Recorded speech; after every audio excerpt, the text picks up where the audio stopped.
and welcome to the first ever episode of what I'm going to call either Dumbass History or History's Biggest Crash Outs. I'm not really sure on the second one, seeing how I'm just going to be talking about stuff that is like, today's episode is Satanic Panic. Going to be talking about that during the 80s and some other things. Try to make it as entertaining as humanly possible. So, Satanic Panic, a period of time during the 80s and whatnot. I'm not going to lie, haven't done a whole lot of research, mostly doing this based off of the fact that I find it more interesting than my other topic that I was going to try to do, which was the origin and history of firearms and how we went from killing each other with bows and arrows to people going over to China and whatnot and seeing gunpowder being used in fireworks and saying, what if we use that to shoot people? So, it started in the early 80s with the publication of books like Michael remembers, and the McMartin preschool case in California, where there was allegations of child abuse involving satanic rituals and whatnot. Well, due to it being a panic, parents were panicking due to, their beliefs that everything and everyone was involving satanic worship and whatnot. You had D&D coming out. D&D became very popular. Video games were heavily mainstream. You had stuff like, movies and media. A lot more stuff that was going out there and reaching out there instead of staying in, that kind of middle ground like stuff was. You had games coming out, like I already said. You had a lot more violence and stuff that was going on. You had the West Memphis 3, which is a very famous murder case involving kids that were killed, where a mom was very heavily trying to convince, and did convince, the police that the murders of the children were due to satanic rituals and satanic thoughts, and I can see where some of it's coming from. It's not entirely out there, I would guess. I mean, there is Satanism or whatever that religion is. I can't recall off the top of my head, where people do worship in that way, but I don't think it's that to that degree, if I recall correctly. It's mostly just people believing that the devil isn't entirely evil, I believe. It's not my area of expertise, not that I really have one. But, or there was, like I said earlier, the McMartin preschool case, where 7 family members and staff were charged with 115 counts of child abuse, which later went up to 321, with 48 children being involved. And it was all accusations of satanic rituals that were happening. A Texas couple that spent 21 years in prison and were released because they were convicted of satanic abuse and were awarded $3.4 million from a state fund. There's multiple consequences of the panic. False accusations, like I said, wrongful convictions even, and the erosion of trust in law enforcement and mental health professionals, because you had law enforcement convicting people and believing in the satanic panic ideas, as well as mental health professionals like therapists and people being put into mental homes and whatnot due to the theory that they were Satan worshipers. You could even go back all the way back to the witch trials even. It's very similar in the fact that the satanic panic was a bunch of people vehemently believing that these people were, Satanists, and doing evil things and putting evil thoughts into their children. Like I mentioned earlier, D&D. There's just, like, you have tieflings and stuff in D&D, which are demonic creatures, or you're fighting demons. It made parents believe that their children were being indoctrinated into satanic cults. And, you had sexual abuse reports that were being put back to Satanism, and all this other stuff. People believe that, human sacrifice was happening, pornography was happening. I don't know how to say that without being wrong. Oh well. Might put that out there. Whatever. But, this is pretty insane. I mean, you go back to it, The Exorcist came out in 1973. You got Rosemary's Baby in 1968. You got The Omen in 1976.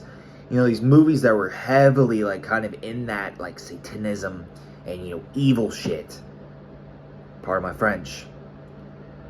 But then you also had new religious movements come out in the 1960s with the Church of Satan and a whole lot of other things.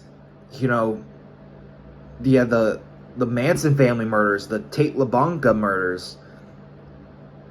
You had the memoir by Mike Warnicks in 1972 called The Satan Seller. And he claimed to have led 1,500 Satanists that engaged in rape and human sacrifice before he converted to Christianity. And it's insane. And then 2 decades later, the book was debunked. So it's insane, In the early history, you have all this other stuff that kind of leads into it. When you think you have the Bible Belt around the southern United States, and you just have all this insane history, and you have conspiracy theories where McFarlane in the 1984 warned a congressional committee that children were being forced to engage in scatology? I don't know what that is. And, like, watch bizarre rituals in which animals were slaughtered. And the United States and Congress doubled its budget for child protection programs. You had a psychiatrist delivered conferences in the wake of McMartin trial and depicted the phenomenon as a conspiracy, that anyone skeptical of the phenomenon. It's just a whole lot of people being brought up and being terrified. A psychiatric journal called The Hidden Holocaust.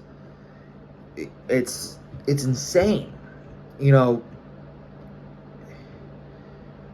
it spread internationally. Like, a list of Vindicators was published by Catherine Gould, featuring a broad array of vague symptoms that were ultimately common, non-specific, and subjective. People didn't really understand depression or anxiety or something, and that could even be played into it. It's insane. It spread all over the world, like Canada and Australia, New Zealand, the United Kingdom, the Netherlands, and Scandinavia. It's completely just absurd. In the mid-90s in Egypt, tabloids such as Rosa Al Youssef, I really hope I didn't completely butcher that, but I probably did, started publishing articles about alleged subculture of Satan worshipping and rituals spreading among the teens and the youth of the middle and upper class,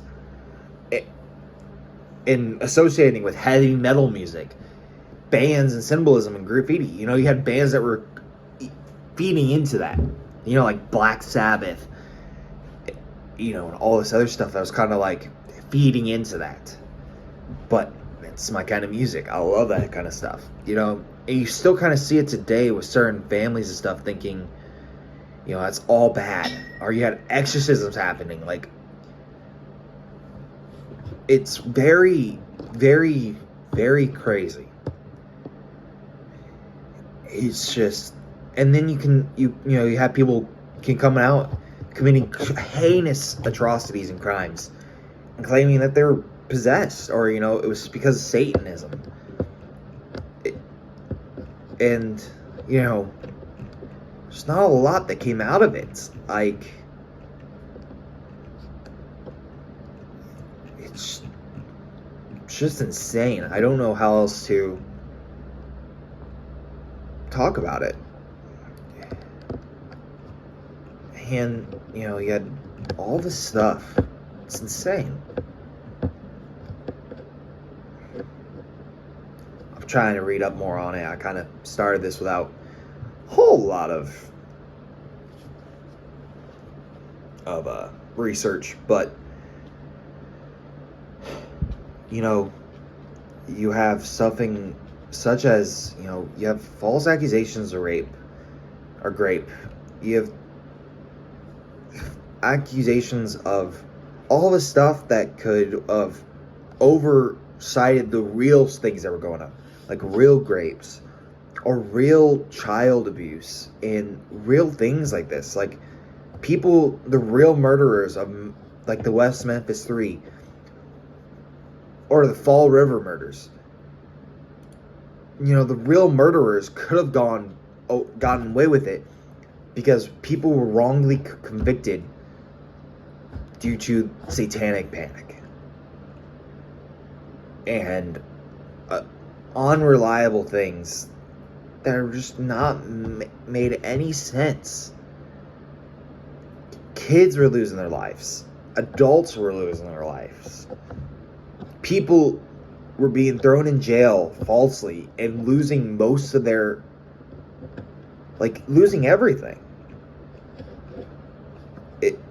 It's really like how the witch trials happened.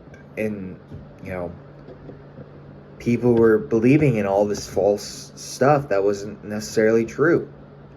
Believing in witches and killing people, no matter how old, how young, race, ethnicity, gender. People were dying, and even with the more modern stuff, with the West Memphis 3. 3 sets of parents lost their children, or so on. And now they don't have kids, and they want someone to go to prison for it. Well, here comes along whatever her name is, and she's given permission to go do these things, to go string along a teenager to try to get evidence that he was a friend of his or acquaintance of his was involved in the murder. And he wasn't probably mentally good. It's just, it's insane.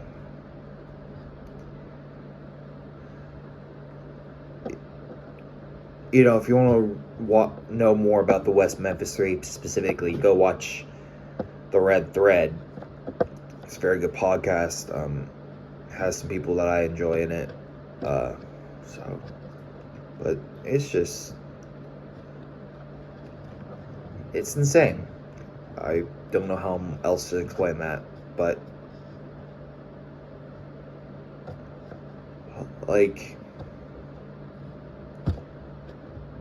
had suspicions. There was even a suspicion of a Mr. Bojangles, which was the sighting of an African-American male as a possible alternative suspect, was implied during the beginning of the trial. Or you had, it's just, there's criticism of the investigation and stuff that was going on until 2011 for that case.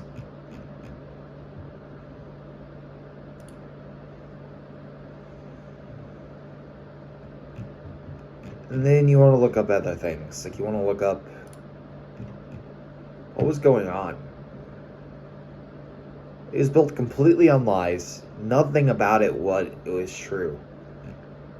It was just completely false. There was a movie in 2019 literally called Satanic Panic, where a pizza delivery girl has to fight for her life. It's actually kind of funny. What the hell? This looks funny as hell.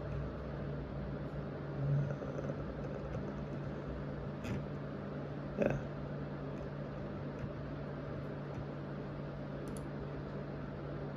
But, and you have those Netflix shows. Like, you even see it today, kind of, with the whole Satanism thing. You kind of see it today. But,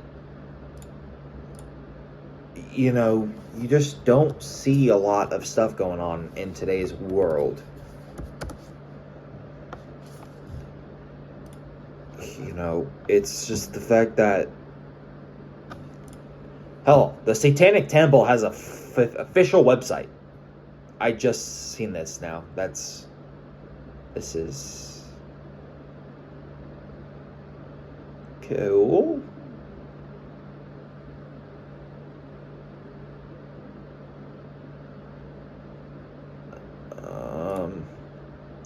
Now we're gonna go dive into what kind of what kind of holidays the Satanic Temple has. So apparently on February 15th, they have a holiday called Lupercalia. Don't know how to say that, but it's a celebration of bodily anatomy, sexual liberation, and reproduction. It's based on the Roman festival of the same name. It falls on February 15th, like I said. In keeping with the ancient tradition, February 13th and 14th are observed as feast days leading up to the actual holiday. What we are translating this to is in TST, which I'm assuming is the Satanic Temple, is a Hail Yourself Day. The idea offers a parallel to the others-centered traditions of Sol Invictus. They have Hexennacht, those who fell victim to superstition, pseudoscience, whether by witch hunt, satanic panic, or other injustices. This is in Johann Wolfgang von Goethe's Faust, a tragedy, 1808. Mephisto and Faust attend the Walpurgisnacht, wherever they top Mount Brocken. Hexennacht is a solemn holiday to honor those who were victimized by superstition. Unveiling Day. This is a centerpiece of a religious movement and an icon of modern Satanism. The Bahamut with children's statue, which I might try to add in this, but it's literally like the goat man. A man with goat horns, with goat head and wings, and two children staring up at him. That is the statue. Or it. It is created by Mark Porter with respect for diversity and religious minorities in mind. You know, they celebrate Halloween. It's apparently, according to them, because Halloween is consistently described as evil, demonic, and satanic by those who steeped in religious demagogue. Costumes, candy, and facing fears are to be embraced. Sol Invictus. On December 25th, the cult of Sol existed within Rome since its early days as a republic. Invictus was an epithet used for Jupiter, Mars, and Apollo. The festival celebrated these gods and may have also been used to celebrate the winter solstice. Not entirely sure why the Satanic Temple is celebrating Roman gods. Maybe that's just something that I'm not aware of. Possibly. Okay. And apparently they have a Hail Satan site.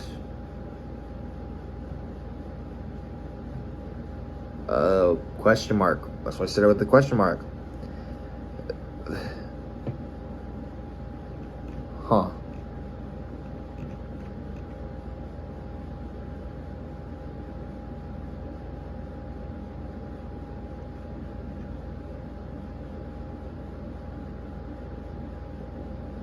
Huh.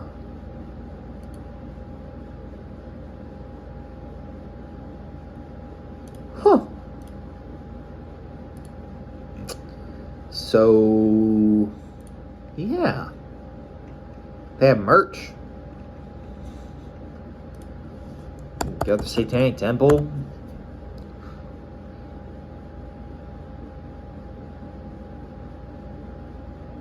So we can learn the differences. I'm going to dive more into Satanic Panic in games.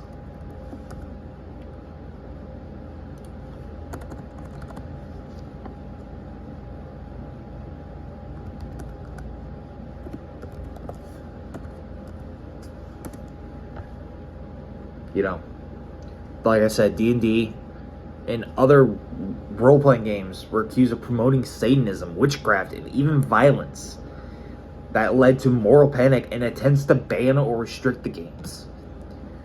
Half of the culture today would not exist if these games were banned.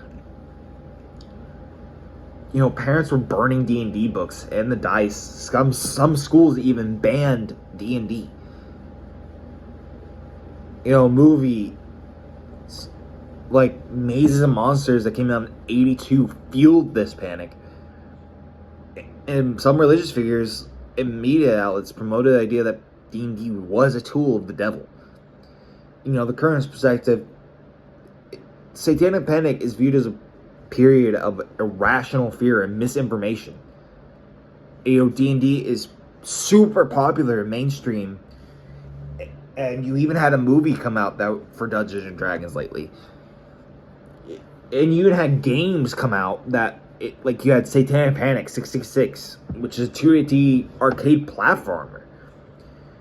You know, you don't really think about the Satanic Panic when you think of the 1980s. You know, you think about the 1980s and you think about, you know, arcade games, all these cool movies, you know, Back to the Future, all this shit that kind of shaped how today is. But you even have cults. You know, you just like actual cults. You know, you had the religion of Supreme Truth, or Heaven's Gate was in the 80s. That, you know, they started in the 80s and they did their mass suicide in 1997. You know, you had the Solar Temple. You just had the actual Satanic Panic. Like, now in the 2021, the New York Times came out with an article called "Is It Time to Revisit the Satanic Panic?" It's insane. It's just it's one of those things where you have to ask yourself, was it a necessary thing? Would today be the way it is without that? And honestly, it's probably a no. It's a definite no. And that's okay. Because we learn from our mistakes. That's how history goes. We don't... You know, we have a thing called it's everything history repeats itself. History definitely repeats itself. You know, the proper feel for the panic was a book called Michelle Remembers. In 1980, it introduced its readers to a cast of murderous Canadian Satanists. You know, it landed on a powder keg of American anxieties. You know, it was more women were going to work by choice and necessity in the wake of the women's rights movement. And as the country struggled with the recession, conservatism and the religious right were ascendant and emphasized by the nuclear family. You know, good daycares were hard to find. And many parents felt guilty for relying on it. And after decades of denial, the public was starting to confront the problem of, SAs, especially involving children. And you hook all these things together, and, boom. You got the fuel for the fire of the satanic panic and moral panic. You're a parent in that age, you're both working. The father and the mother, you are both working. You're both putting food on the table. You're putting your children into daycares that you're kind of skeptical of now, because you're hearing cases coming out of child abuse, SA, and all this other horrific things coming out. Also, things are coming out, and you are religious. You believe in Christ the Lord. And, you see your kid maybe getting into D&D or getting into video games, wanting to go down to the arcade and play these games. And you're getting afraid that he's getting indoctrinated into this satanic cults or doing these horrific things. He's listening to heavy metal music. And you're just terrified. My mother grew up in those days. My dad grew up in that era. And they grew up with two completely different types of parents. My mother's parents were heavily religious, and my mother turned out horrid. My father grew up with parents who, did drugs, kind of did whatever they wanted, were not religious at all. And he turned out okay. But he went to be able to do things that way. It's kind of the thing where it's like nature versus nurture. Some parents maybe didn't give into the satanic panic of that age. Some parents definitely did. And that's okay. Probably not entirely okay, but it's the thing that occurred. You can't really go back in time and stop it from happening. In the 20th century, we had multiple notorious cults that were going on. You had the Japanese one where he did those horrible, deadly attacks on the subway systems in the 90s. Like, most of the stuff just kept on going, and it's insane. It's like half of these cults were just swept underneath the rug at the time until something horrific happened. It's just weird. But maybe I'll figure out how to do this better. This was kind of more of my trial episode. I might re-record it. Don't know. Thank you. Have a good day.